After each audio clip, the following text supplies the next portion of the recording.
वो ये कहते हैं कि कांग्रेस ने क्या किया।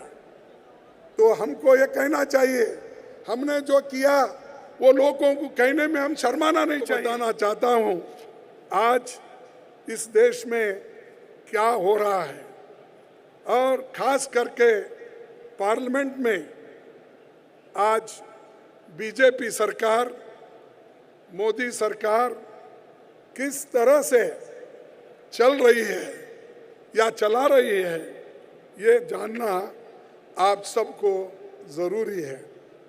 बार बार वो लोग यही कहते हैं कि कांग्रेस ने 70 साल में क्या किया। मुझे अजीब लगता है कि जैसे बहुत से वहाँ पर सीनियर लोग भी वहाँ पर बैठे हुए रहते हैं, आडवाणी जैसे, मनोहर जोशी जी जैसे,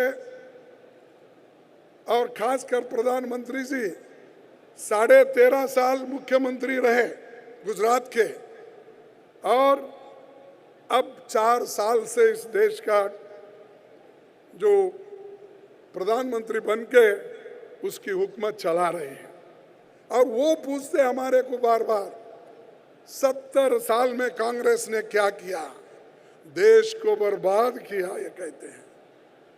मैं बताना चाहता हूँ और वहाँ भी बताया हूँ, और आपको बताना ये ज़रूरी इसलिए है कि हमारे खासकर नौजवान जो 18 साल से लेकर 40-45 के अंदर जो है, उनको ये मालूम होना चाहिए हमारा कार्यक्रम क्या था, हमने इस देश के लिए क्या किया, कितना त्याग किया, क्या बलिदान दिया। ये सारे चीज़ों को हमको समझना होगा।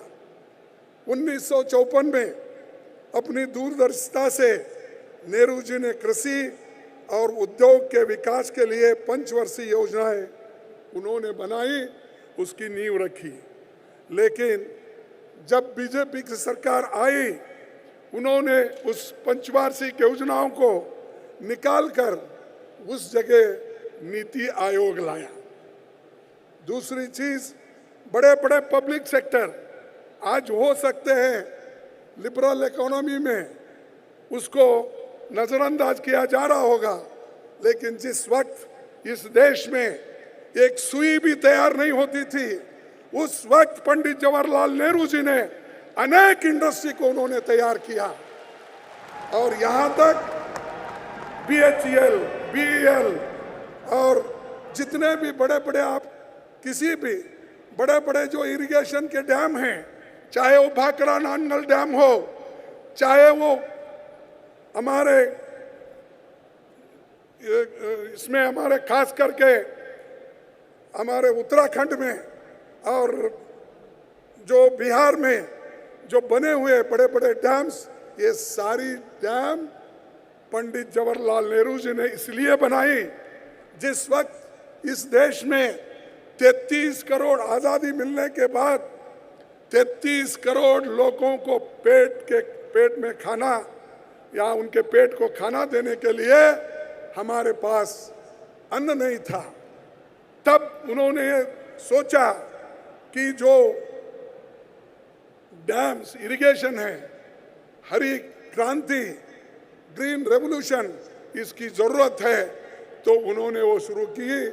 बाद में उसको इंदिरा गांधी जी ने आगे बढ़ाया, फिर उसके बाद जगजीवन राम ने जी भी उसको आगे बढ़ाया, और आज जिस देश में खाने के लिए स्वतंत्रता पूर्व में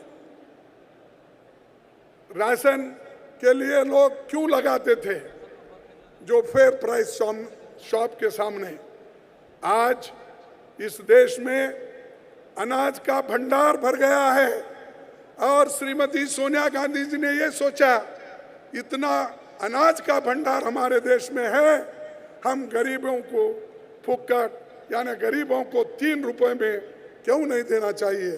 फूड सिक्योरिटी एक्ट ये उन्होंने लाया, और आज 3 रुपए केजी हर आदमी को मिल रहा है, 7 केजी तक। तो ये जो चीजें हैं 70 साल में हमने किया। जिस देश में एक सुई नहीं बनती थी, हम रॉकेट बनाए।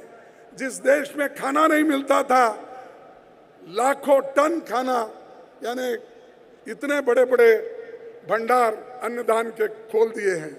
अरे उसी के साथ आज इसरो जैसी संस्थाएं, आईआईटी, इंजीनियरिंग कॉलेजेस, एम्स, ये सारी हमारी देन है। अगर किसी को आंख है वो देख सकता है, अगर कोई अंधा है तो उसको दिखाने का बड़ा मुश्किल हो जाता है। तो ये हमारी चीज है। आर्यभट्ट जो प्रक्षेपण दुनिया के चुनिंदा देशों में शामिल किया गया, Sonia Gandhi ji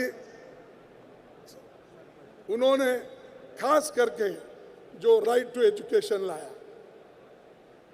right to work जो नरेगा जैसा, ये सारी चीजें गरीबों के लिए लाए गए। लेकिन फिर भी वो ये कहते हैं कि कांग्रेस ने क्या किया। तो हमको ये कहना चाहिए, हमने जो किया वो लोगों को कहने में हम शर्माना नहीं चाहिए। लेकिन बहुत दफा मैं देखता हूँ हमारे लोग, अगर बीजेपी के लोग ये कहते हैं तो हमारे लोग चुप बैठते हैं। अरे क्यों?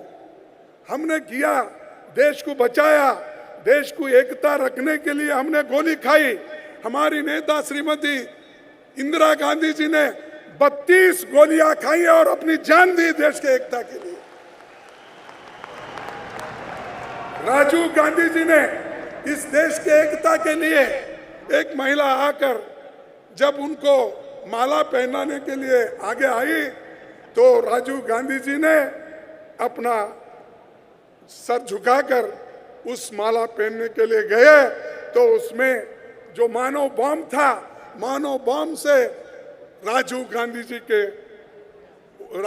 का देह उड़ा दिया गया और उनके शरीर के टुकड़े टुकड़े हो गए इस देश के लिए। और फिर भी हमको पूछते हैं 70 साल में क्या किया। 70 साल में इस देश को हमने बढ़ाया आर्थिक दृष्टि से, और देश को एकता रखने में, देश के स्वतंत्रता में और देश को संविधान के रक्षा में हमारा सबसे बड़ा हाथ है। अगर आज इस देश में संविधान जिंदा नहीं होता, अगर संविधान बचता नहीं था तो मोदी जी उस प्रधानमंत्री के कुर्सी पे नहीं बैठ सकते थे।